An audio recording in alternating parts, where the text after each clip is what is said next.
it's super okay for the Catholic Church to. It's Stockholm syndrome. Girl. It's like if the person that molests you every day starts using lube, you're gonna be grateful. I do not associate. So I would like everyone to know that I that I do not associate with what was just said. Varnish it a bit better, but it's a Paris DIY. Like it's gotta look a little bit. Yeah, she's gotta look a little bit rough. A little bit rough, lame, and gay. The rest is banger. All right. So love the cute stuff. I love this new set. It's really delicious.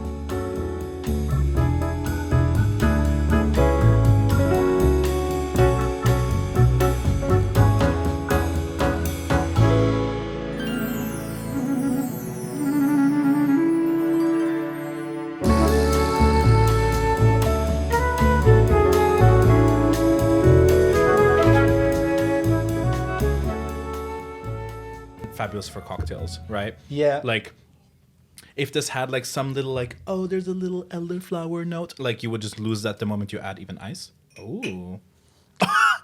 Yeah. Excuse her. Excuse her. She needs olive oil to fit. Well, some of us. Some of us need olive oil. Huile d'olive.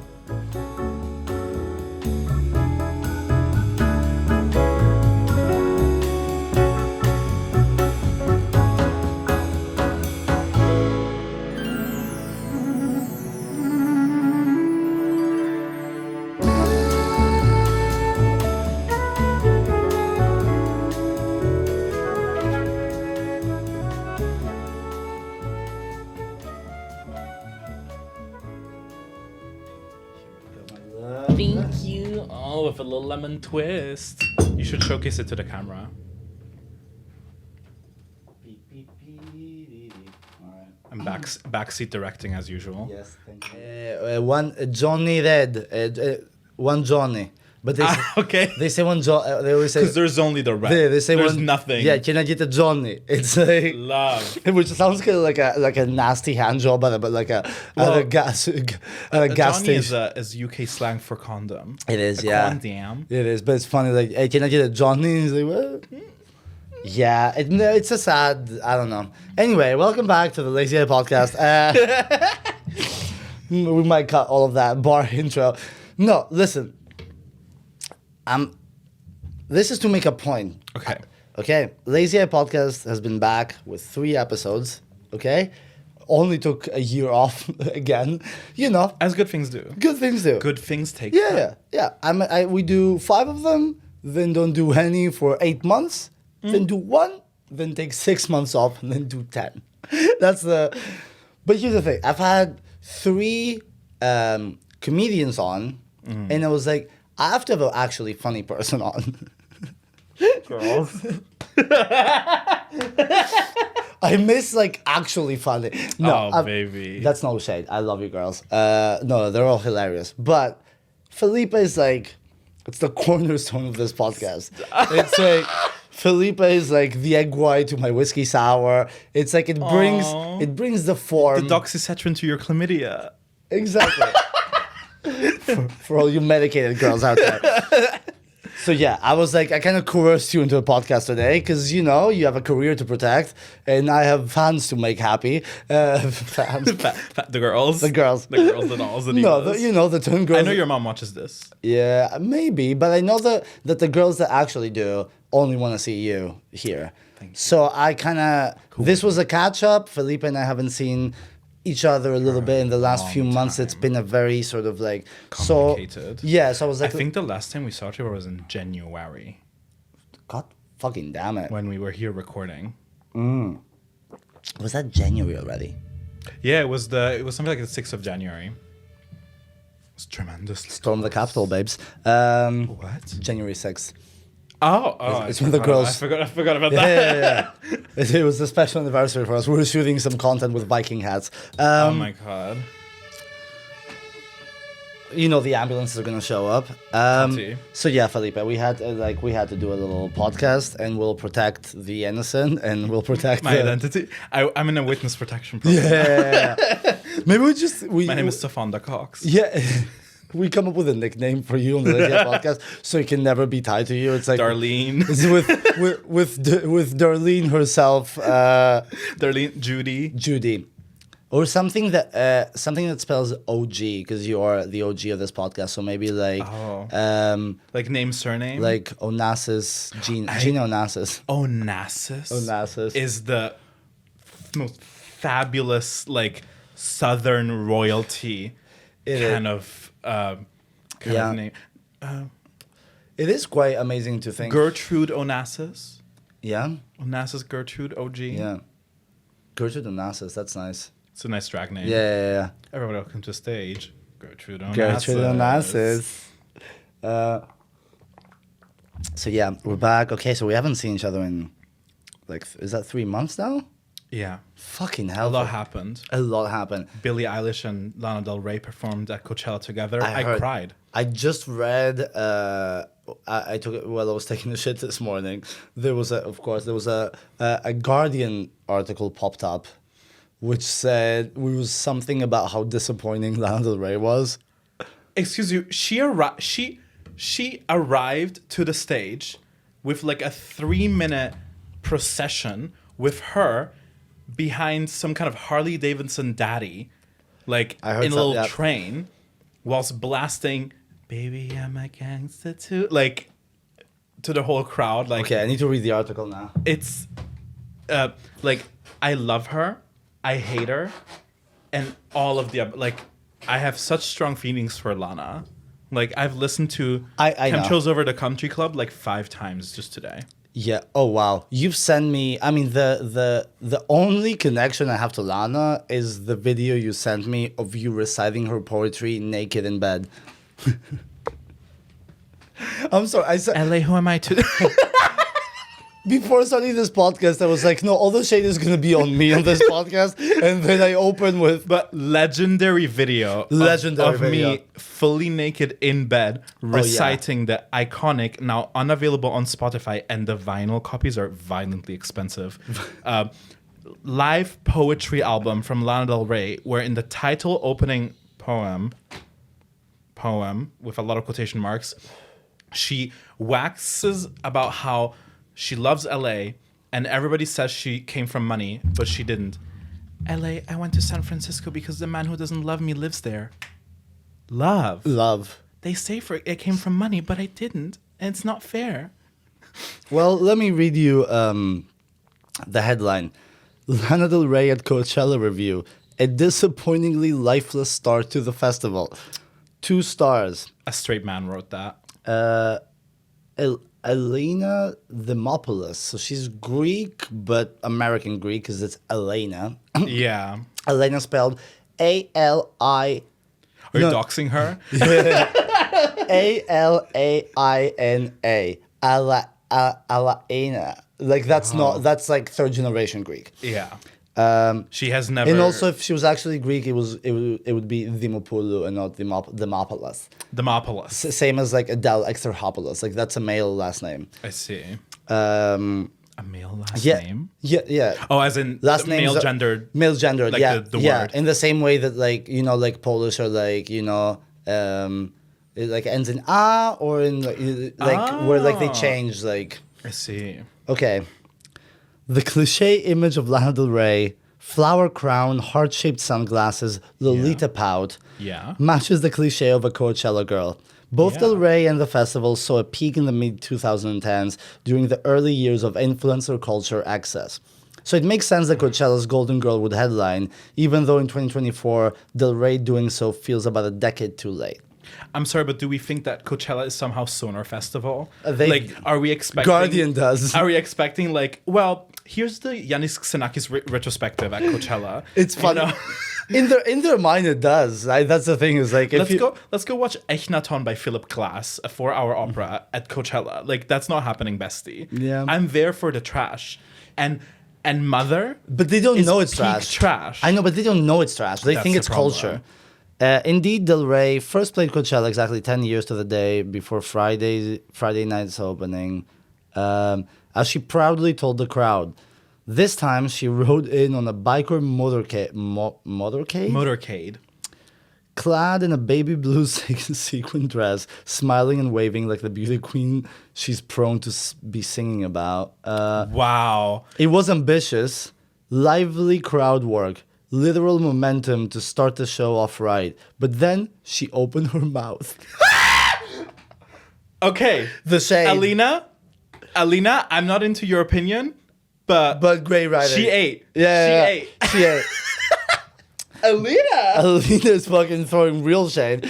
Alina was mad. Yeah. Alina was Really mad. Alina is with the times, and she found this very 2000s trash. Yeah. But she got triggered. She didn't enjoy it like we would. She was not here for it. She was not here for it. Del Rey has become an icon for the dour and terminally owned line, in no small part to her well-known shtick, being too cool and half there. Unfortunately, her signature laconic delivery just didn't work for such a big stage and came off as unprepared rather than unbothered. Came off as unprepared on the same event where Grimes had like a meltdown about... I don't know. I haven't gotten the updates. So she played This is a new segment called Coachella Updates. Coachella update, but nobody knows she was gonna do a DJ set. She's not singing; she's doing DJ Oh, set. amazing! And then it goes fine, whatever. And then at a certain point, she has a breakdown in the middle of the set and she's like, the math is so complicated. All the CDJs are playing at double tempo.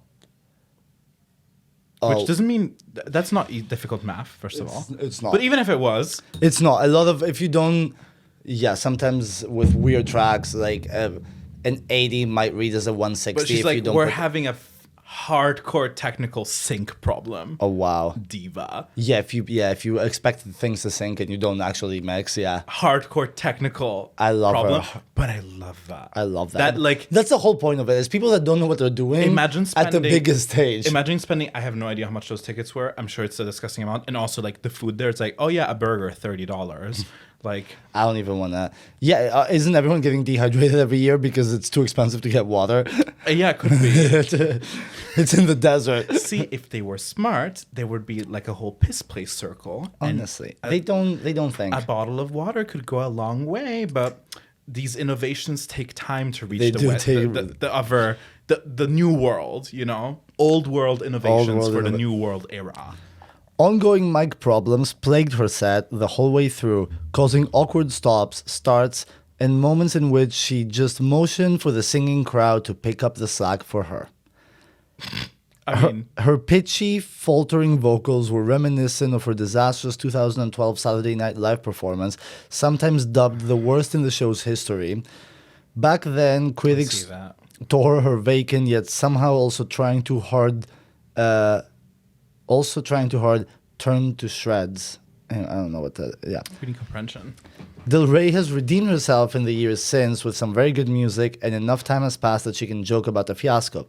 While driving into town, I noticed that Del Rey poked fun at the SNL mishap on a billboard that referenced its air date. Whoa. I assumed it was supposed to be a joke intended to show how far she's come. Instead, I fear it served as an omen. Iconic writing.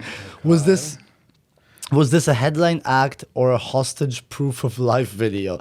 A woman standing next to me and I burst out laughing at Del Rey's lifeless delivery of the Summertime Sadness opening line. I'm feeling electric tonight because, well, clearly she was not. Background dancers gave their all behind her, landing Balearic lyrical moves. At one point when she attempted to artfully drape herself over one, it looked as if she might fall asleep right there. But that's what I'm there for. Yeah. I'm there for, I put my red dress on. Like singing with your mouth barely opening, talking about fucking old men on a private jet, chemtrails over the country club, your pussy tasting like Pepsi Cola. Yeah, that's kind of the point. You know, it's, he hit me and it felt like a kiss. You used to call me DM? Actually, That stands for Deadly Nightshade?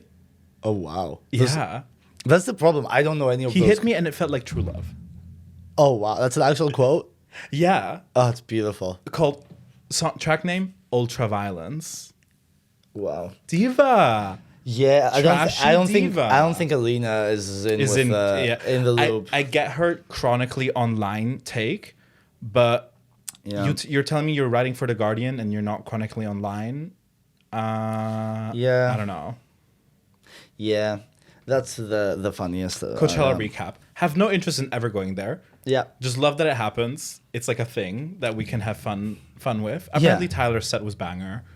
Yeah, he always fucking. But bangs. every single Tyler set. every Tyler set is banger. Tyler is banger. Yeah, there's a little. Yeah, I don't know. Anytime it's like, I don't know. Kendall Jenner's and Amber Heard's favorite festival. It's like Kendall Jenner back-to-back Peggy Goo. Yeah, like when that's the whole thing, it's like, yeah, I don't think I've ever, like, I haven't been to any festival in my life because, have you? You don't strike me as a festival goer. I played at one, but it was more like she played an ambient set, so it's that kind of festival. Yeah, like I've never gone to a festival because I can't do tents. Yeah, exactly. I can really do tents. And that's the real difference between you and me. That's the difference between us. I can't do tents, and you sure as hell can. She's been doing tents. I've mostly done tents, but I always found myself working in summers and never could really spend 500 euros for 3 days of drugs and dancing when I can just, I see. It's been mostly a logistical problem.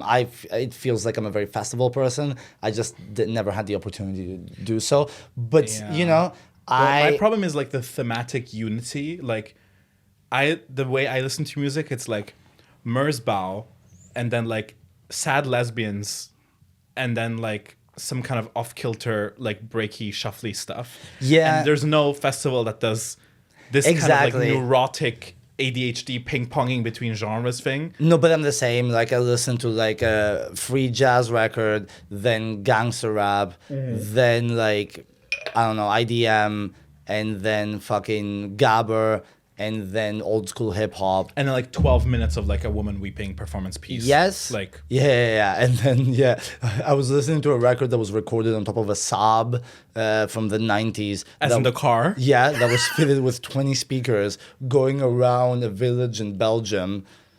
And hello, also. Also, hi. Hi, hello, hi. Hi, hello. That's absolutely wild. Yeah, it's called Saab Funfair. That's gonna be... Yeah, she's in my notes now. Yeah. Funfair? Yeah. That's like that ambient artist, like 2006 Toyota Corolla. And every year, every single album is like 2003 Toyota Corolla.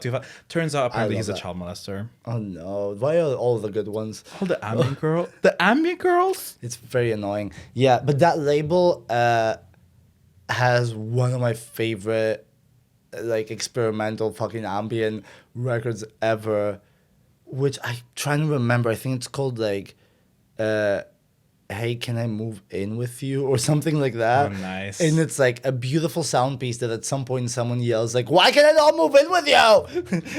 That's cool. Perfect.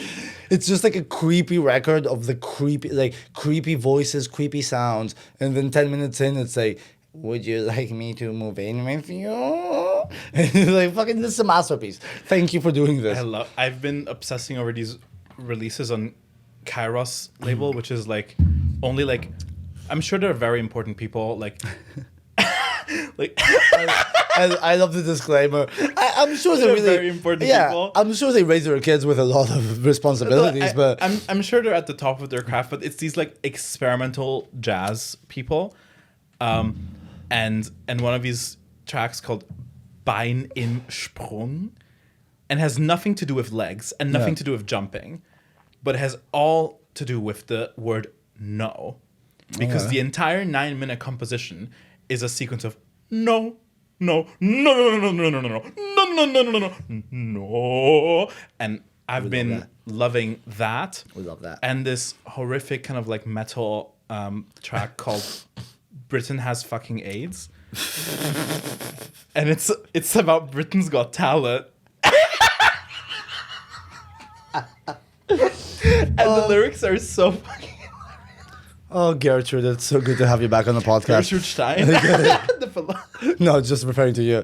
I've just decided to also never call you your actual name in case someone can track the audio in the future. Oh my god, I've been tormented by the idea of like the moment somebody does like AI assisted web scraping and like all the things I've ever posted and exactly creates, like that's why I'm like, starting the trend already. It's, like you're Gertrude forever now. Prepare the guillotines. Yeah. Like, you know, like Gertrude Onassis is in forever. TikTok, it's over. Also, imagine like I was online when I was 12. Yeah, that Thank God some of those TeamSpeak chats and are destroyed forever. the Counter-Strike moments.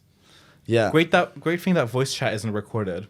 Yeah, I remember you telling me some of your opinions when you were a young fella. Let's not go there.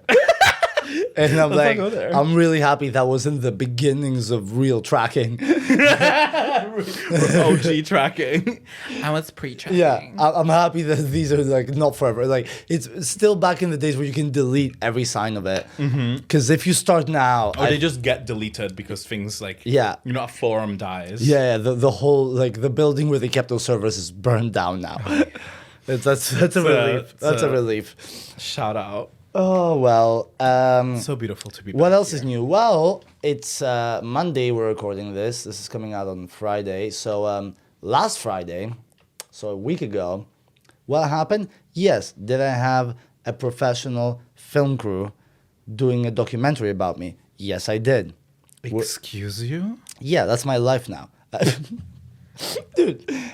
Entschuldigung. Dude, okay. What? I had a first of all, 10,000 euro camera with the sweetest man carrying it. Is it like FX6 or like FX9.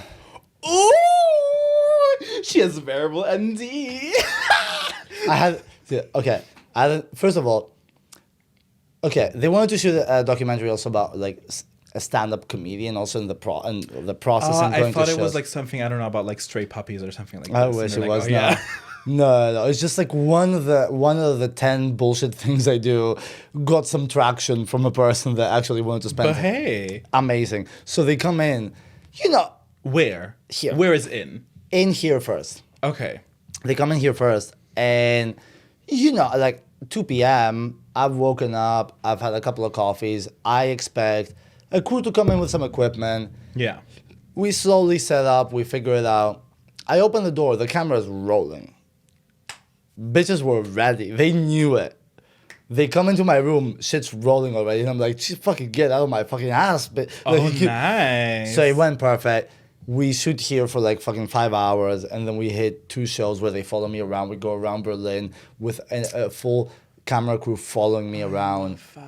And Did we have like a fat shoulder rig? it was all very. They had to be nimble, so he had a very sort of like very simple like little rig. Had a gorgeous 6'4" sound guy.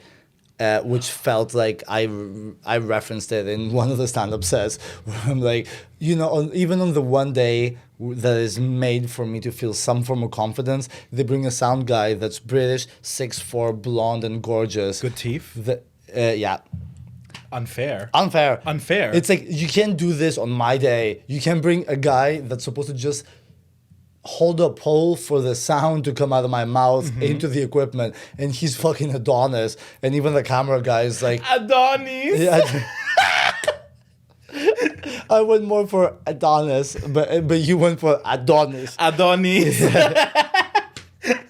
the production sound mixer Adonis of the Fixation. Ginger. Bleach blonde. I don't know. He wasn't ginger, I think. Okay, because that would have been the perfect kind of like Viking diva, like No, carbon fiber girl. No, he was annoyingly like. Oh, you know what? talking Like shit. Like a really hot girl would find him a really hot guy in a alternative way, but really not. He's not really that alternative. But you know, like he's kind of an artist. He's very tall. He's very hot. He's Lost interest. But yeah. No, he's not your type. But he's Construction worker. But he's every person I might be romantically interested. They would pick him. I see. That's why I was triggered. I see. Oh, Yeah, I see. You saw all the rejections. Yeah, You're like, yeah. How dare you? I saw every My high school sweetheart. Yeah, I saw every person I was ever attracted to. push me off the way to And choose to him. make a beeline in front of him. So yeah, that was triggering. No, but it was so Felipe. It was so funny to just deal with, first of all, the imposter syndrome of having a legitimate film crew following you. Like, not, I mean, yes, they're students, but Well, they're students with an FX9. yeah, it's like it's a different tier of like they're in the Metro Film School, but this project, like they're bringing some of the biggest documentaries from all over the world to like do a selection. Like they're way more properly funded and like they're about to do actual stuff. Like this is not like a shitty film school where they give them a camera like go follow someone. Like it was so funny. And then just going to like shitty Berlin shows and doing stand up and like all the people that it was fucking hilarious. But then the next day I just woke up like, you can relate to this, but like, you know, like take like ecstasy or MDMA and the next day you have a horrible come down, this kind of like absolute fall of like endorphins and like it was like I woke up the next day and I was like, well, Where's the cinema camera? Yeah. Not here. Sad. Like, no one's watching me jerk off now. What's the point? Where's my 6'4" soundy? Nowhere to be seen. So yeah, that happened on Friday. That's crazy, and I hate that you didn't tell me that. That's wild. I waited to tell you on the podcast. We're these people now. That like you hide elements from your life. Yeah. Me, so you can talk about it on content. the podcast. For content. It's content. No, I mean we had a 1 hour chat. I didn't divulge it because I was like, I'm gonna talk about it. No, that's fabulous. Oh my God. So that happened. That was hilarious. So they came into your apartment. Yeah, I did well though. I think I did well. You chitty chatted and then you ran out and like S-Bahn.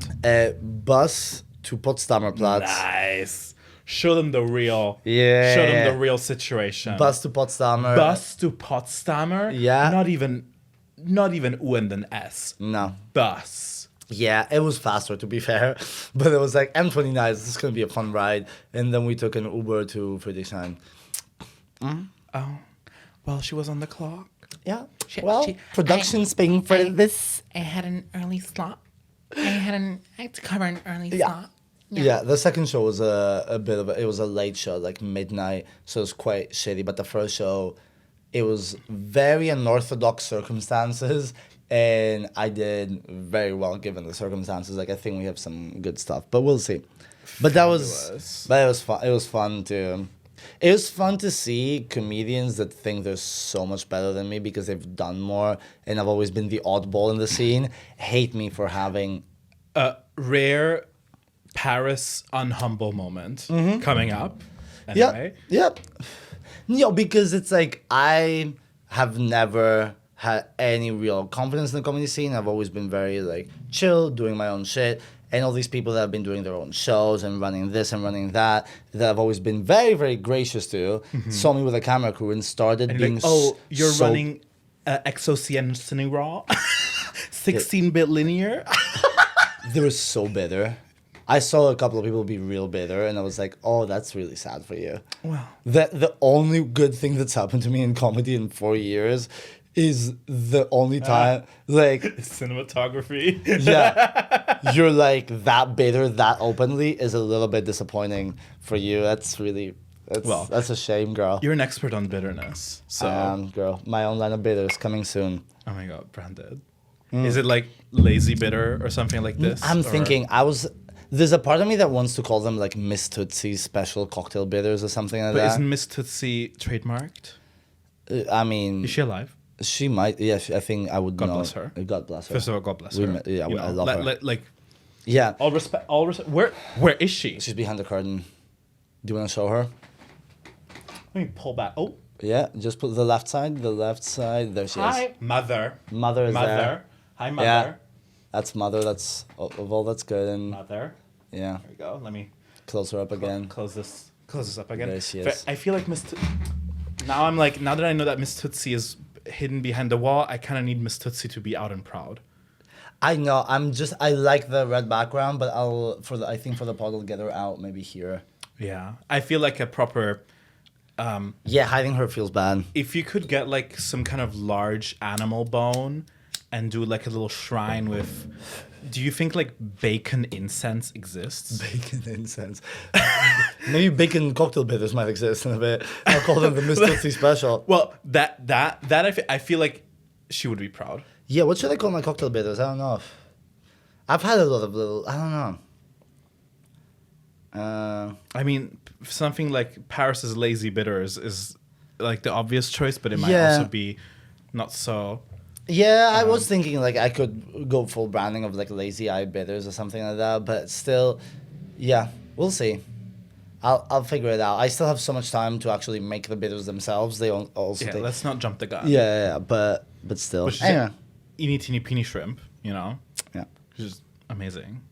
You're evolving. I'm evolving.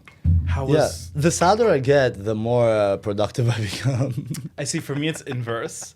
This week, I'm very busy, so I'm at my lowest level of sad. Yeah. I'm like a busy girl, so I'm like, no time to be sad. But No, when I but- will be but not no- busy again, it will be sad. I know, time but again. nobody that's the same for me. Just lately, I've been like aggressively depressed. And the only way to keep going is to just do stuff, because otherwise, you know what I Otherwise, mean? you're just in bed, mopey, and Exactly. So it's like I've been very productive the last few months, and it's fucking just Disgusting. sad to watch. being productive. Yeah, Ugh, that's doing just- things. No, it's just sad to watch the rest of it. It's just like, oh, I did something really good. I'm sad. This is just disgusting. I should Aw. just not do anything. I should just, you know, you know, you know what I'm talking about. It's just, yeah. I like this era. Yeah, it's an interesting era. It's like things are going better and better, and I couldn't be more just disappointed in myself. Just like the Well, because usually things have to get worse Worse. before they get better, right? Yeah, but right now they're getting they're better. getting better, and I'm getting so much worse. It's like, temporarily not very aligned. oh my god, it's amazing how many great choices and decisions I've made, and really good things I've curated, and focused I've been on certain things, and literally, like, I could have just been picking up garbage and eating it from the street, and I would have the same perspective on myself at the moment. Well, would have made for a great documentary scene. Way Just better than what we shot on Friday. Walking to the venue. Oh, guys, wait a second. I- Opens a trash bag and start munching on like some like nails. Yeah. Wait, this is a perfectly good plastic bag. What a waste. What a waste. Could you stop rolling for a second? Oh, I love microplastics. I love microplastics so much. I used to, as a young boy, I used to, my kind of fidgeting fixation wasn't anything to do with my hands, Yeah. but with like biting and chewing. Huh. But because I had braces, chewing gum is practically like choking hazard.mp3. Don't MP3. Like, Yeah. I tried that once and I almost choked. So Okay. instead, I would devour, as not in like chug, but just munch and then spit out plastic bottle caps. Oh, wow. So I think, I can see that. you know those pictures where it's like some kind of like Atlantic salmon and it has like an entire like the- plastic waste bin in its stomach? Like That's the, me. Like the dolphins with the earrings. Like, oh, this turtle has the necklace. Cringe male dolphin, like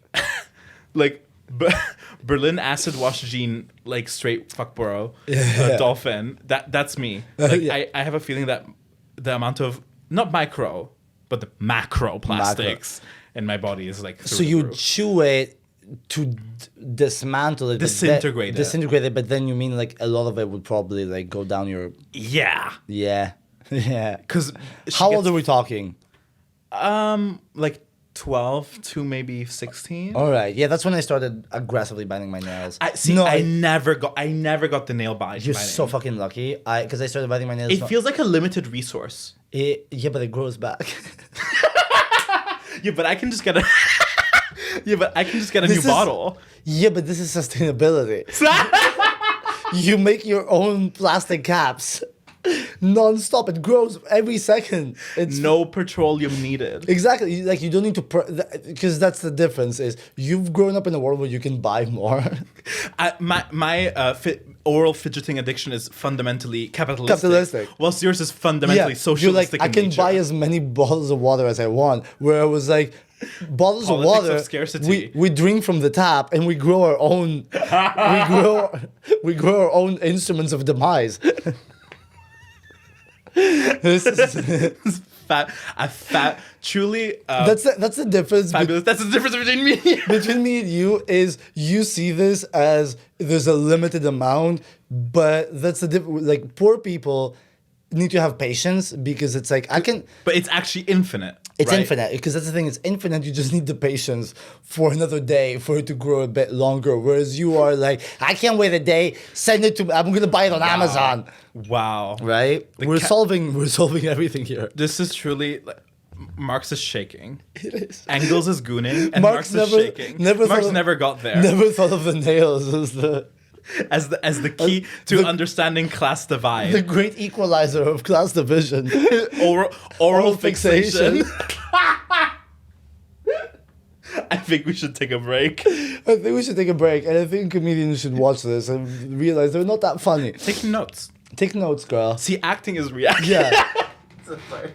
Do better. Oh my god. Oh. Okay, we're back from the break. Another whiskey Refreshed. sour. Refreshed. Refreshed. Cheers, my love. Prosit.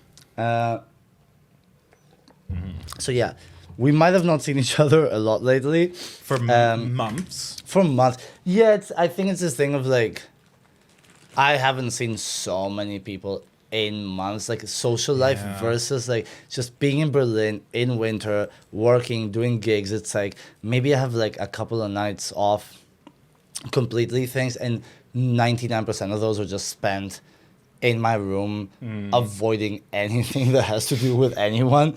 So it's a thing of like, that's also how we forgot that, like, I had no idea that 3 months had gone by since the last time. I thought that was like 3 weeks ago. Like, literally, I'm just in my own fucking. But World. I was never really an internet girl. And you remember, like, we first met. You're a digital native in the worst way. In the and the best way. In the best the way. worst of times, it was the best of times. Sometimes. Literally, like, I remember when we first met, and I was still a very young 20-year-old, and all my references. And I was what, 13, 14? Yeah, it was 13. We can't really talk about it because of all the 3 restrictions. months pregnant? Yeah. It was a. Yeah, we're currently in court about it. But yeah, let's say you were a Well, general. let's leave that to the lawyers. Yeah. Leave that to the lawyers. But I remember, like, you know, you being in your late 10s. I've never. Never thought about it like that. I have been called many things. I have been called, unironically, an abomination. Oh, wow. Me too. Hey. Sis. That's how. If you're like, oh, why is my friend group not so stimulating? Well, ask them if they've been called an abomination before. And if I have not, 2 very legitimate abomination ones. maybe get better friends. Yeah, just check in once in a while and see. In my late 10s. So yeah, she met me in my late 10s. Yeah, you were 18 and I was 22. Wow. Right? Yeah. But I remember being 22 and literally the level of discourse around the culture was like, I was a 60-year-old guy that was a regular at a dive bar, and you were like manufacturing the servers to connect yourself into the internet. Like, like the difference was insane. It was like I was a hunter and you were an IT professional. Like, that's the cultural difference of this. And by hunter, she means hunter-gatherer. Yeah. It's like Paleolithic. yeah, it's like I said bear traps and you were on Reddit. Like that was the distance we had to cover. But she's come a long way. I've come a long way because I realized. Was it the fact that you have to essentially engage with social media, like Yeah, for essentially quote unquote your job, right? Yeah, I think there's a big part of just like being. I was always on some social media. It's just I never really did anything with it. I just had it. Yeah. I would post one ridiculous picture, grainy, because I never had a phone that could take a better picture than a 2004 That's my Sony Ericsson. You my remember Sony? favorite like gay hookup app photos are like phone from 20 years ago, mirror selfie. Yeah. Like somehow overexposed and underexposed at the same Exactly. time. Yeah. But the funny part is that like the people that you like on the dating apps that would do that tend to be a few generations earlier than mine. Well, they have like a Rolleiflex, like a Hasselblad family heirloom portrait. Exactly. That's why And they mail it to you. That's why it's funny for me, because I feel like, I'm 20 years younger than those folks, but still achieve the same aesthetics. The same- reliably. reliably same aesthetics. Anyway, however, within all this confusing technology that it wasn't for me, I just wanted a cold gin and tonic and a nice conversation. Like the good old days. Good old days. However, I never went into TikTok because I can't do that platform, but I found the Instagram realizing TikTok is the way, so they are doing reels in the format of TikTok. And I realized the power of curating a very strong algorithm to get you to the nooks and crevices, really. Also, because thankfully, it's different from the posts. Like what the posts that are recommended to me are thankfully. Amazing. Like, thank you. I get great posts, Yeah. and I get the Horrible. worst reels that were ever made. I have to give credit also to Christina P, 𝐻𝐼𝐻, your mom's house. See. She made that happen. Like when this whole trend first started, she was the one that looked for the disabled men throwing weapons at a river. Wow. Like she found, like she started it for me, and then I took it away. And honestly, nowadays my finds are better than mommy's. Pretty golden. I came as many things. I came of it from a point of intellectual curiosity. Trying jail. The fact that all of your intros sound like a forward to a book, like after my 5-minute intro of shitting on myself and the whole thing, you're like, well, as every time that I approach something. But specifically, because I have this core artistic memory of plugging like a unbalanced guitar cable into my audio interface, increasing the volume, and hearing Radio Maria in Italy. Oh wow!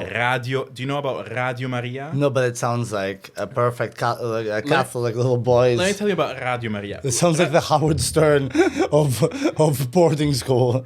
Radio Maria is the NRG radio of Catholicism. They are Yes. everywhere. Yes. They seemingly have infinite budget and a programming I love so broad it would put Netflix to shame. We are talking from the interview with the woman who saw some kind of like, I saw Jesus in a piece of toast, Yeah. to live streaming rosary from the nuns. Wow. So like you could open it and there'd just be like people praying, or you would hear like a horribly reverbed out phone conversation of a bunch of nuns going, I like it. Cristo potente. Like powerful. And this is core memory. That's range. Because I lived quite close to like a big like radio tower somewhere. Yeah. And their signal was clearly, the grace of the Lord The grace- clearly amplified that signal, you know? Any frequency that you tap in accidentally, it's Radio Maria. It's Radio Maria. Yeah. And so from that, I was like, one time I randomly, like TikTok, Yeah. it has live streams and it tries to push them on you because that's how they make money. You can donate to people on them. Yeah. And randomly, one time, it promoted like a Italian Christian prayer circle live stream to me. And I was like, Yeah. I can do something with this. Yeah. And so I just started screen recording and diving deep. And I started collecting all of these like Italian Christian TikTok live streams. And then slowly that fed into Instagram. And now I have I would kind of say, I imagine pretty permanently damaged my Instagram algorithm with. So whilst TikTok is 20% what. This is not a word I invented. This is a word other media historians are coining. It's called schizo posting. Love it. I'm sure I don't even have to explain. Yeah. I don't even have to explain. Whilst my TikTok is more Christian schizo posting, my Instagram is more American Christianity posting. We are talking. I think this is the beauty of because our communication has been quite 90% exchange of Instagram reels. It's been like a European traveler encountering a tribe in Southern Africa for the first time, or in Southern America for the first time, and it's the first contact they have with anyone from the West, and they try to speak with images. That's how we've been communicating through metaphor, through images. And I will say that we've both enriched each other's algorithms in profoundly in special ways forever. Because mine started with 50% Indian, Pakistani.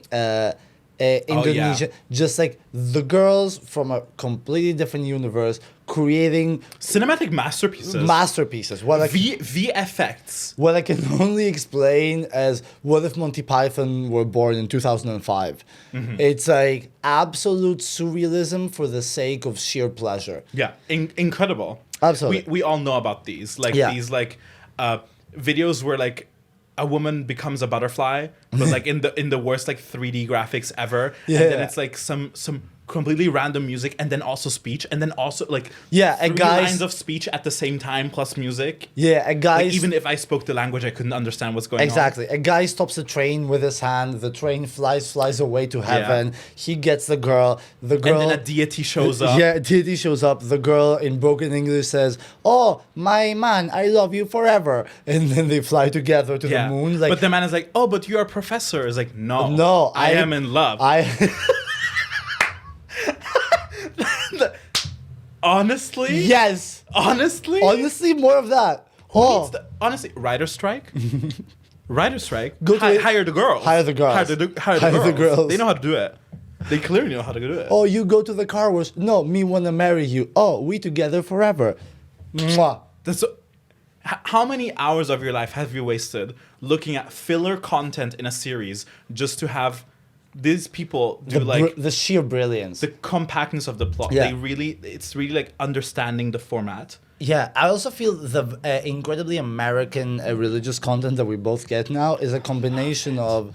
I had an absolute fascination with the toxic masculine movement. So I had many. The male retreats. Remember how many of my before it all turned to Catholicism, as most things do. Because you would send me wholesome religious videos that were hilarious, and then I would send you like the male. Like Sigmas and the Alphas, from the jungle to the Porsches to the Lamborghinis, from Andrew Tate to the male French monkey. I think this is.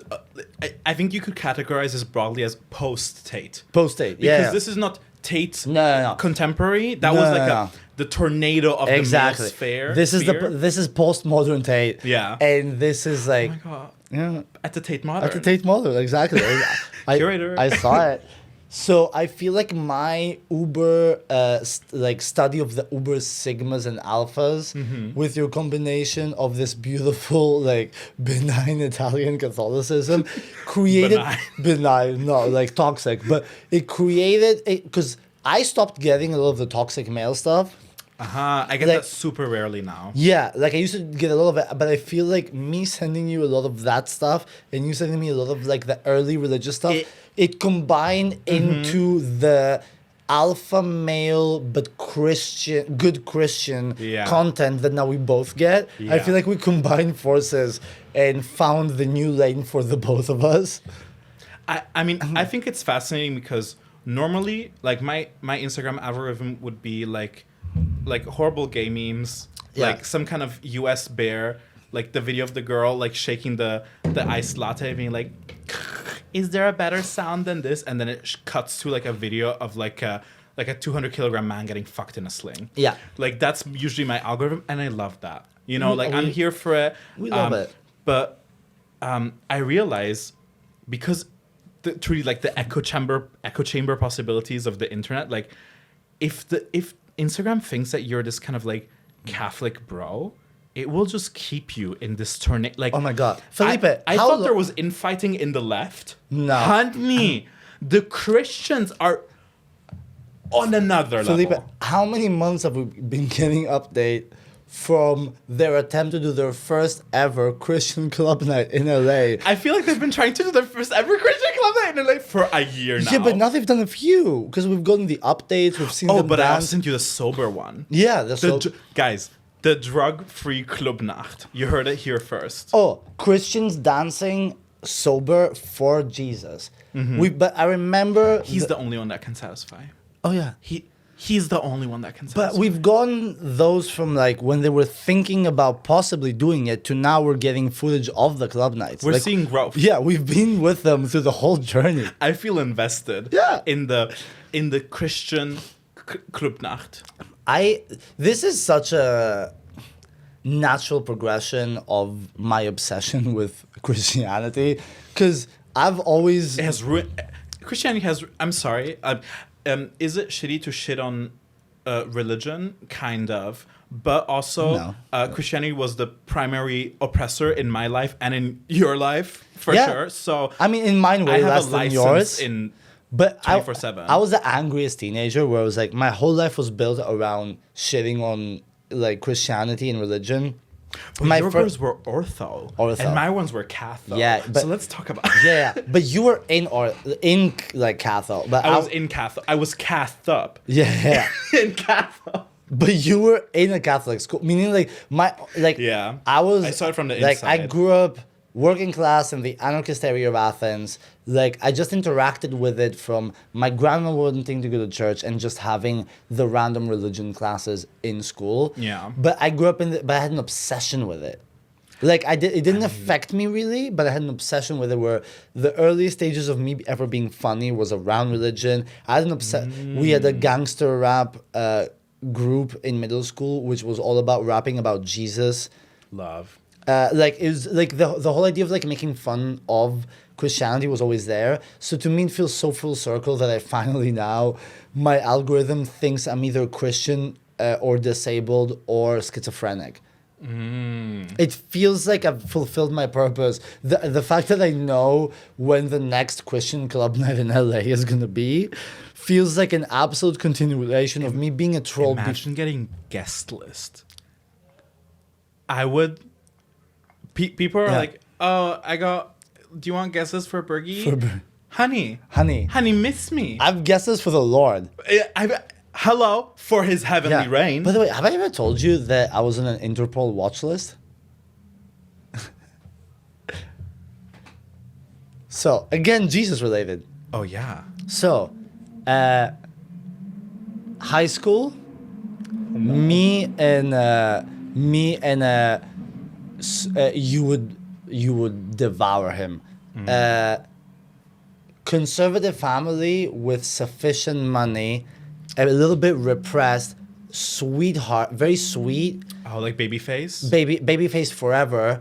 Absolute wizard with anything that has to do with mathematics or tech. Like he could program and build his own like apps and software development when he was like 13, 14, but just learning and overachieving to escape. Plus, like, 5 years older than your generation. So like back, like even though 5 years is very little, it's huge in this specific specific range. Like when he was doing it, because I feel like your generation was a little bit more quickly into that. Whereas like in our class, we were all just dummies, and we would get our first cell phones by that time in high school. He worked hard, fucking core for that. He knew, like, before all those things were set up where you could learn easy, like, he would find, like, he was the first one in my radar to be so we did a lot of fucked up shit together, because I was, like, the obscure, crazy, funny one. And he was also very funny, but he also had the infrastructure and IT to support it. So we would fuck around all the time. And then in high school, at some point, we were bored, and we created this with just this Facebook group that was all of this. It was not about tech, this one, but it was just about actually.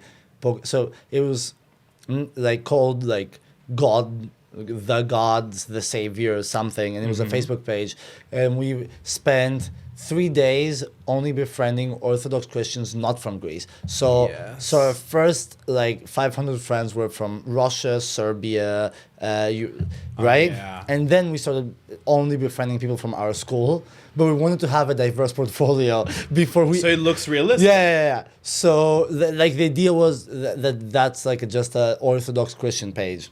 And then we would post sermons, we would post like quotes of the day. Wow. We would like we would connect live streams from Orthodox like churches all over the world that they would like broadcast with the page. And then 2 weeks had gone by, and then we're like, okay, now we can start. So then in the sermons there would be like little like digs at people in our school at the. Like we just started doing sermons about like when is that person gonna shave or like Oh my like, god. Oh my god. like like someone that grew their first like facial hair and they thought they had a mustache but they really just had a ferret on their lip. The classic. Yeah. And then so we just started doing sermons about about all our teachers, about all the students. It became this where we would go to school every Peak morning. high schooler behavior. And we'd go to school every morning. Literally, our best friends didn't know who it was. Love. We didn't tell. Like, no one knew who it was except one random guy that would hang out with us once a week randomly. And one day we come to school, no one has guessed it. He's like, "You're that page, right?" He was like, "This kid's gonna be a genius. How did he?" He clocked it. So we're having the most amazing time because we show up to school every day and we're in the yard, like in recess. Oh, and you're like, and people hello? are talking about the page because every week there's a sermon that's like, why the and shower maybe. yeah, just, oh my god. and all the sermons were just like they became more and more specific to the school, and would just like quote things that everyone was proud of. We're having so much fun. The storyline. Incredible. Amazing. So one day I wake up and I go to log in, and it's not there. And I'm like, what the fuck? So I log into my Facebook, and then I look for it, and it's nowhere. It's like it never existed. And I'm paranoid, and I'm calling my friend, and he's not replying. And I'm like, what the fuck is going on? And half a day goes by, and I'm like, where did the fucking page go? And then I see a phone call from him, and I answer, and I'm like, dude, what the fuck did you do? And he's like, Paris, don't ever fucking talk about this ever. I'm going to tell you what happened. I'll call you in an hour. Boom. And I'm like, what? He calls me back. He's like, my aunt came to visit to like, come and like have a coffee with my mom, blah, blah, blah. And then she came to my room and my aunt works for Interpol. And then she's like, I know it's you because it's the IP address is connected to your house. I just want to tell you should delete everything because it showed up because of religious hate speech and religious hate group. It was in our top 5 for the last 2 weeks of potential terrorist threats in Europe, next to like ISIS and fucking like. Because we started by befriending like Russia and Serbia and all these countries first, and then there was all these like threats around our school, and literally it was like, if it wasn't for my aunt told me that if it wasn't for her working there and recognizing the IP address and coming and shutting this down herself, the like agents would have come Oh my god. to our house and to your house, like they had both of our shit, and I was like, oh my god, did we just do the most amazing thing that we'll ever do in our entire life? You did. How iconic is that? Oh my god. Yeah, I've told that story on stage twice at like storytelling shows, but I don't think anyone really knows It's about this. wild. Yeah, dude, we cracked the top fucking 5 of Interpol for like 3 consecutive weeks or something. Oh, your top 5 best sniper on Call of Duty Modern Warfare 2? How Oh, about- honey. Oh, honey. How about actual Interpol, bitch? Yeah.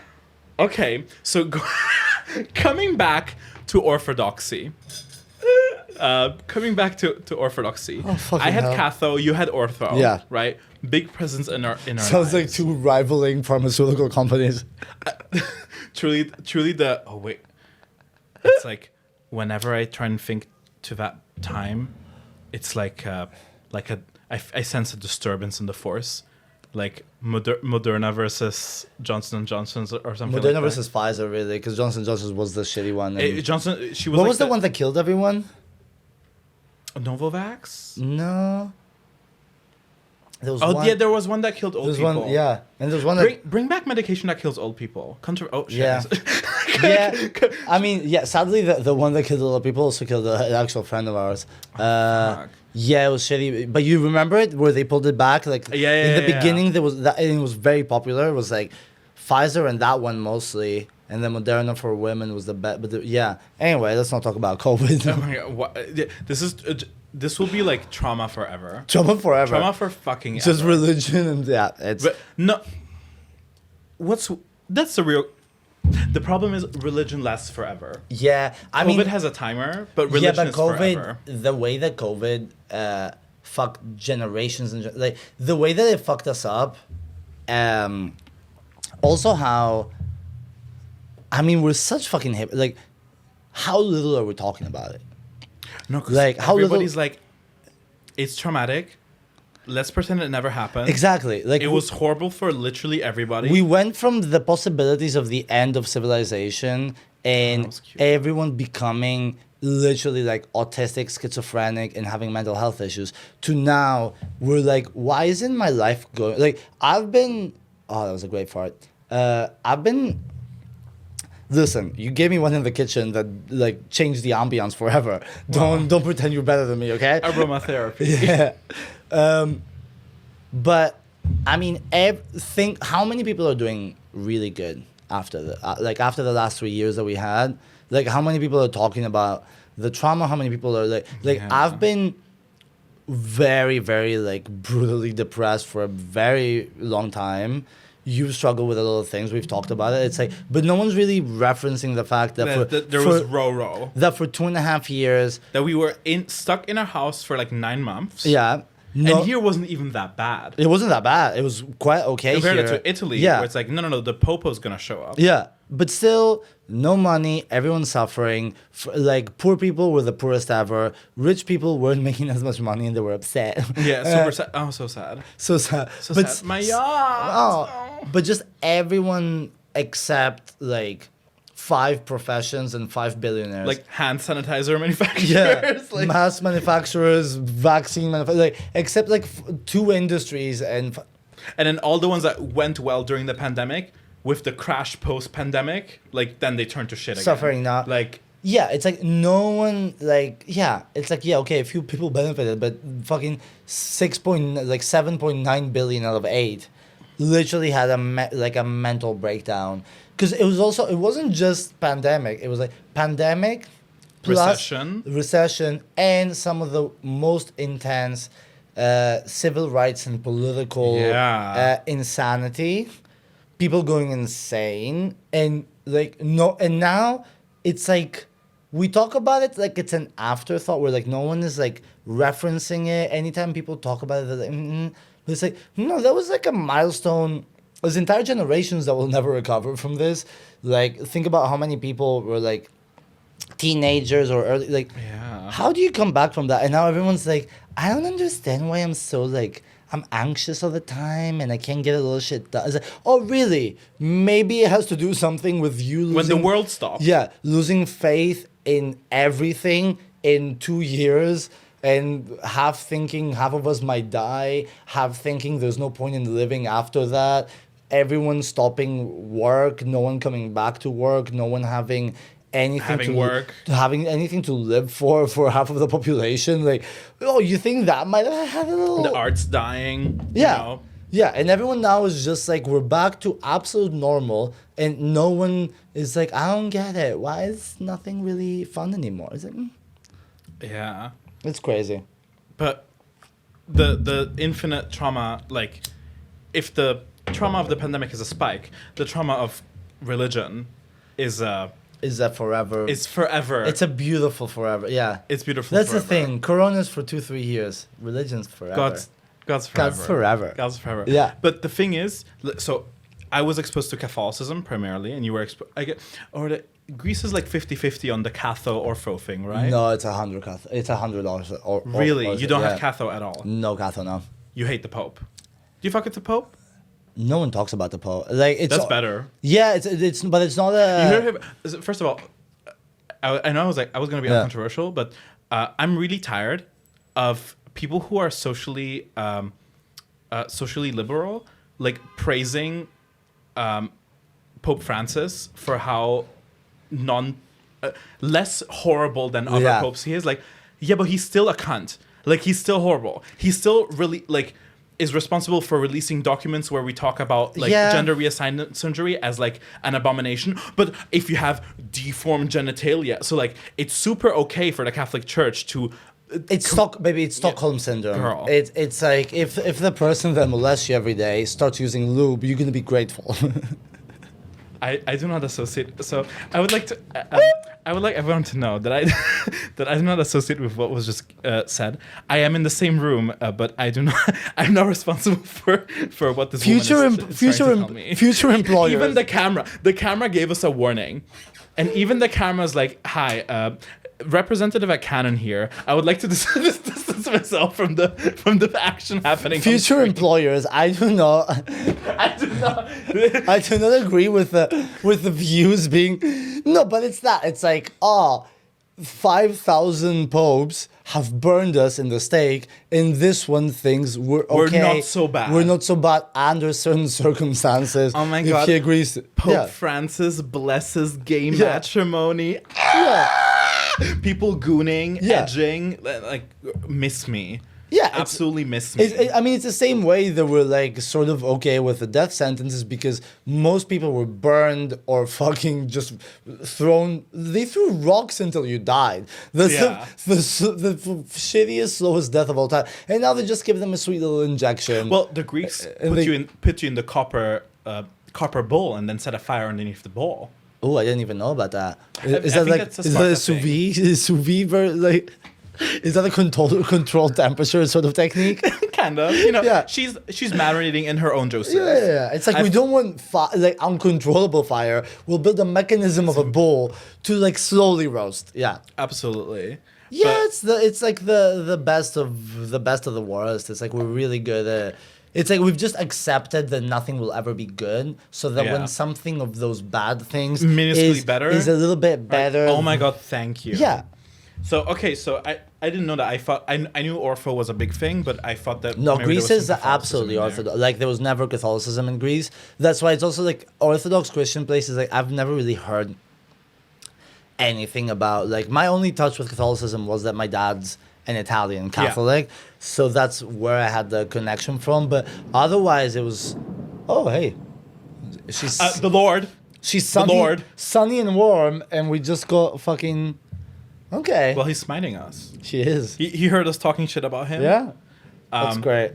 But so one thing that throughout this whole like social media devastation has been coming into my life is the incredible variety of Christian interpretation and manifestation, especially in the US. Yeah. Because here, like, I know about Orthodoxy, you know about Catholicism. Do you know any? I did not know anything about the Baptist divas. I don't know about the Baptist. The evangelical divas. Yes. Like, all these Methodist, non-denominational. Those are the worst ones. Like, I'm sorry, but love the little questionably heterosexual boy who waves this flag around and is like, I'm praising the Lord. Girl. Oh my God. That's the most beautiful part. It's like the more religious you get, it's almost like, you know, when the people talk about the right and the left in this whole classic argument of it's a circle. The horseshoe theory bullshit. The horseshoe thing where like the what is it called? The more you go to the extremes. The extremes touch, like the extremes. Yeah, it's this, but this is legit. Like religion and queerness is there like, is a point. Yeah, like the more religious you get, the gayer it is. The gayer it like, is. I'm sorry, but the Easter outfits, the Catholicism, like Easter outfit. Honey, Honestly, we should play this. incense. We should play religious occasion or pride, Yeah. and show footage. Yeah. So if I told you, okay, so you put a bunch of people in a room, and then you spread, like you use a large object to spread a very particular smell in the air. Gay or religious? Gay or religious? Is it A, the pauper pig of Prenzlauer Berg, pouring Rush into the aromatherapy Or diffuser, John the B, Baptist representative. like setting fire to the incense? Which one is it? Oh my god! I mean, when five young effeminate boys that speak like fucking like a pop star from the 90s. Latin. Yeah, with blue and pink ribbons, do a dance. Gay or religious. It's like, it's dealer's choice at that point. Honestly. It's beautiful. Honestly. I think that's why we love it so much. It's because it's like, it's so surreal to watch the dedication of people to a religious niche that's so insanely faggy and hilarious. Yeah. That you like, do you know what it Do you looks know what's going on Do you here? know what you're doing? So I have two. Oh, wow. Yeah. You probably can't hear this. But there's actual sun. Like I can see sun. Like there's a sun. There's thunder going on, and I thunder. just heard someone a woman, screaming. A woman go, ah! So I feel it's giving Sodom and Gomorrah. It really is. It's giving the Lord is punishing us for our continuous For like the delights that we... the lights that we bring into, like the way that we make fun of His beautiful perfect creation with our debauchery. But so the one thing that I love is this again, not my term, but Christian schizo posting, like people who are super okay with posting videos of them, like I was just doing my morning routine and randomly the Holy Spirit came over me and I started to cry. Honey, do I have news for you? Honey, many of my friends have had the exact same impulse. But plot twist. Not for that exact reason that you state, but yeah. Maybe. I just remembered how my big algorithmic, let's call it... Turning point. Yeah, and let's call it content injection came from. It was this girl that was at a comedy show that performed, because it was a storytelling show, and she was this kind of like spoken word writer, poet, blah, blah. And so then we followed each other on Instagram or whatever, because it's kind of, you know, when you're on shows with people, you follow each other. Remember? Oh, it's all coming. Live your life. Yeah. Live your strap in divas. Yeah. So as always, when you do shows with people, like they'll follow you, you'll follow them. It's a kind of like, it's a classic practice. So then months go by, and then I'm on my stories, and I just see like, you know those people that post like 15 stories in a row? Like it's not like, oh, good morning, and then a repost or something. It's like 15 in a row with a theme and an agenda. And it's all absolute Americana, we love Jesus content. And I'm like, where the fuck is this coming from? And I'm like, who is this person? And then I remember, oh, it's from the show. I randomly followed that person, blah, blah. And then I think she really got the first proper Jesus injection into my algorithm, because she was posting a bunch of stuff about fucking abortion and I replied to her, and I remember like reading to you the conversation that I had with her, which was a serious intellectual conversation with a woman, an African-American woman, that just posted this shittiest, most like surface level anti-abortion argument you can ever see, and and we had the most classic introduction to an argument with a Christian, which is, hey, faith is beautiful, but also all I'm trying to point out is that the way you faith, they oppress a lot of us and my friends and you as well as a black woman. So it's like it was a very like naive discussion of like, hey, let's very intellectually simply maybe I'm just trying to point out your faith is beautiful. It's just your church has killed a lot of my friends. Yeah, a lot of people. Yeah. Like, you ruined a lot of my friends' lives permanently. A lot of my friends, like, don't want to be around you because they might have a health issue that they cannot address because your beautiful faith legislatively stops them from it. You know? Very selfless level. We argued and bickered. Weirdly, there was no resolution to that argument. I don't know how that happened, but I thought we were going to solve everything. But it doesn't work out that way. But I kept following her because the content was thriving. And I cannot watch away. It's like, what's that book about people who discover that they all have some kind of a sexual attraction to seeing car accidents? Like that's me with the Christo posting. It really is. It's the same. I'm like, I hate these people. I hate their ideas. I hate the fact that they can fucking vote. I hate that they have money. I hate that they are making children. I think they are actively a force of evil in the world. But I cannot stop myself. +1 on all of their posts and content. I'll repost, save, sending like, it to all my friends. Sending it to 15 people, which if you know the algorithm, it means that it's going to be visible from thousands more. Yeah. It's literally, remember like it was in my childhood, but you probably got a lot of that where like, it was like that era of like, Pain Olympics, 2 Girls, 1 Cup. Oh yeah, the horrible death videos. There was I never got that because I couldn't watch it. I see. But I remember being in school and people would come and be like, "Have you watched this?" And then they would just pull it up, and it was just like people putting explosives in their asshole. And so your live leak is the traditional wife who's like, "I remain sexually available to my husband," which only means one thing, Melissa. Yeah. I remain sexually available to my husband. Like, I don't even need to spell it out. I don't even know what that means now that you're saying it. It just made me more confused now. Remaining sexually available means that if he wants to fuck, he wants to fuck. Yeah, he'll fuck. Same account is like, well, when my husband says something, it's that. Like, if he says so, he says so. Of course. He said so. He said so. Well, how could it be otherwise? And in one way, it's kind of...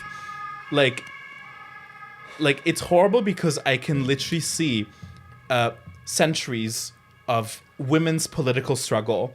Like, women were killed to get women's suffrage, to get the right to work. But that's the fascinating part is like that's why we can't help but be addicted to it, because it's like that woman saying that also burst the entire idea of women were so oppressed to be to the point that they're the ones enforcing the compliance on their part for their men. So it's like, it's the most fascinating trick on humanity ever. And now you have access and you're broadcasting to those millions. women recording it for you to see. In their gorgeous kitchens. Yeah, it's like, I don't care about ever watching fucking all those horrible fucking death videos and all those, but give me any lane of religious or conservative based amplification of the retardation of humanity, gender roles and sexuality, I'm there. I'm first seat, baby. You're first. Oh yeah. First seat. I'll buy the I'll buy the VIP package where you do the meet and greet at the end. The problem is, I feel like these people are so distant from us. Like, if I was in the US, like if me and you in the US means me and you like at the edging session. Yeah. At the local mega church. You know? I think it's but also here it's like I was asked once by like I was waiting for a friend at the cute Korean restaurant in Warschaustraße, and these two people were like came up to me and was like, "Hi, like, are you interested in Christian topics?" And I'm like, "No. Nah. I'm really sorry, but sorry, baby girl. I've had enough of that." Yeah. Like, "Oh, so you don't want to come to this event?" Is like, I want to come, but no, I want to come. I want to come I want to come, but well, I want to come at the event, but I don't want to come to the event. Going to jail.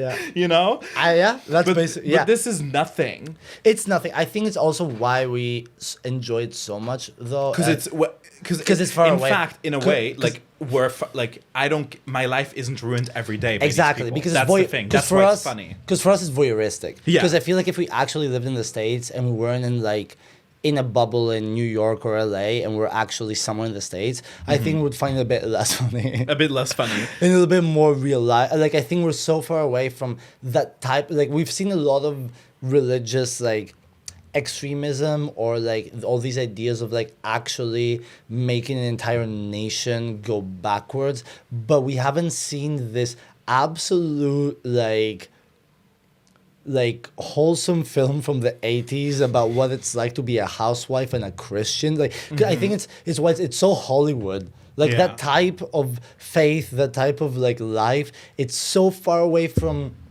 We've seen a lot of religious people, but we have our own, like, Southern European, Mediterranean, how those people are religious. Like, Well, and honestly, the interaction between class and religiosity in Southern Europe. religiosity sounds like like a sex toy. Well, like the fucking, what's it called? Like the Hitachi and the Hitachi. the Hitachi and the Pope Francis is Hitachi? What is that called? The Hibian machine? The high-end girl? Yeah. The one that you sit on and she's like... Yeah. You know... You The know. dolls know. The dolls know. The dolls know. Yeah. Anyway, the religiosity. I got religiosity 2.0. Religiosity 2000. Pro Max. But in Europe, at least, I mean, I had this experience when I went to Catholic high school, and it was very clear that, like, if you are educated and wealthy, Catholicism is just, you know, it's a little bit of Aristotle with some, like, vibes. Yeah, just like But if you're lower class, the Catholic the same gang religion. started. But the vibes change. Like, we put a lot more weight on all the, like, Yeah. more strictly following these ideas. Because religion, the more money you have, religion is an image. The less money you have, religion is like a fucking oligarch, like Power fucking looming over the community. But in the US, and of course, there's a lot of this as well. But I'm sorry, but the traditional wife diva who has 7 children, lives in a huge house in, like, the Midwest and does not work. That is a level of wealth that I cannot even imagine. Yeah. To have 7 children in the US and your husband is the only one working, I mean, it costs. honey darling. How much does it cost to raise? I think one child to the age of 18 costs between $3 to $350, like $100,000. Could be. So, like, let's say. But you know sure shit that these people have insurance. Yeah, but let's say like 7 kids. Let's say even times 3. That's millions of dollars. Let's say like 2.2 to 2.5 million for 7 kids. I think that's even a low ball. It could be. Like, and so these like wealthy, like clearly at the peak of their wealth, trad people, like that's the disgusting thing, because that's like real power, right? Like, these are the people donating to campaigns, you know? But also because these are the people that the system works for. Clearly, Because if you're allowed if you're to have 7 children. married, and the more children you have, the system pays for you to just exist. Yeah. Like they Well, if you're cover. white. Yeah, like no taxes, because you have 7 children. Like like all the support, all the tax breaks, all the opportunities, all the fucking resources. And then if you're unmarried and you have 1 kid, and you're fucked. Yeah. So, yeah, it's fucking crazy. Yeah. Anyway, that's why we love. That's why we love. That's why we love Christian. Christo's schizo posting. Okay, I feel we can end here, and it's beautiful. Absolutely. And I think we'll do here's what we do. We'll do one not like podcast episode, but we'll do like one day. We'll hang out, and then we'll bring like 10 reels A each. dossier. And A research proposal. Yeah, and we'll do like a 1-hour episode that's only us watching the reels that we bring to each other. Absolutely. And it's like This is hours of content. just hours of content. Yeah. So it will be like a reaction to our own Just absolute Misery. disgusting misery that we brought upon ourselves. Amazing. Felipe, Gertrude Onassis, Melissa. Gertrude Onassis, Melissa. Thank you for coming back on the Thank you on for the program. having me on this beautiful new set. Beautiful new set, beautiful new setup. Beautiful girls. Beautiful girls. Had to have you. Love you. Thank you for doing it. You're welcome that I brought Gertrude back because you'll want her back. And see you next week. I have another non-comedian, hilarious gay friend of mine next week. Wow. Yeah, I did 3 comedians back to back, and I missed my babies. So now it's you, and then next week is gonna be a friend who's probably you and a friend are the 2 funniest people I've ever met in my life that have never done comedy. And Do I know this person? I don't know if you've met you probably haven't met a friend. He's like a clinically funny person from Spain. Just a ridiculous gay man. I haven't met anyone Spanish. His that you favorite know. gag is putting calamari, like fried Greek calamari, as cock rings on his dick. He Sounds like my kind of person. Yeah, 100%. It's like the first time I met him, I was working at that restaurant, that Greek restaurant, and he was on a table, just all fucking Spanish queer legends, and very, very public, right? The table, a bunch of other tables, the restaurant, the conservative Greek religious owners, and he's like, "Do you know what a 70s pussy looks like?" And I'm like, Love. and I'm like, no. And then he stands up, and then No. he's wearing shorts, and then he pulls his shorts up, and then he squeezes his balls like this, and then it pulls out this kind of like thing, and he's like, "Look, 70s pussy." And everyone's looking at him, he's like, we're dying laughing. He's like, "Have you seen a 70s pussy?" And he's just like, scrunches his ball sack into creating a hairy labia from the 70s. Wow. And I'm like, "You're the funniest person I'll ever meet in my life." That's Just incredible. a gifted. Wow. I remember I showed up on his birthday at his place, and then I walk in, a bunch of his amazing his gay friends and amazing straight girls. That's the classic dynamic, a perfect dynamic. Funny, ragged straight girls, and then insane gay homosexuals, from the absolute twinks to the grumpiest tops that are just like, beautiful, like diversity. Love. I show up, and he has a very, very big, like you'd say plasma TV back in the day. I don't know what it is now, but a big like TV that's playing a 1.5 hour Balkan production, which is supposed to be this sort of like erotica. The whole theme is the most low budget, incredibly horrible production of what you'd call trash women that only an uncle that's drunk in a sad cafe would find attractive. Oh, wow. In cars, getting stuck in mud and trying to get them out of Now you got me. Yeah, so Now you got me. high heels, driving shitty cars, getting stuck in mud and snow, and then In Eastern Europe. Yeah, in Eastern Europe, and the whole it's a 1 or a 2 hour film with 20 different segments of different women in different cars getting But it's stuck. that And here's what they do: it's a 10-minute per woman. They get stuck, and here's what they do: they get like they press the gas 15 times, it doesn't Doesn't work. and now they get out of the car, and they hold it with one arm, and they pretend to push. Oh, like a. Where they're like, "It's not getting out. It's not. It's stuck." Wow. Like they're literally like pushing the way I would try and push this table. It's like, why is it not 10 minutes? And I'm like, I know I will love you forever. I love that. If I enter your birthday and that's the video that's playing for your birthday, while a bunch of gay men are talking about how hard their weeks were, and there's just like Eastern European women pretending to try to get cars out of mud, Incredible. like a 2003 Toyota stuck, 2003 Toyota Camry. stuck, and I'm like, okay, there's no one funnier than you. You're the best. Beautiful. Okay, so That's it. you have to look forward to that. Okay. Ciao.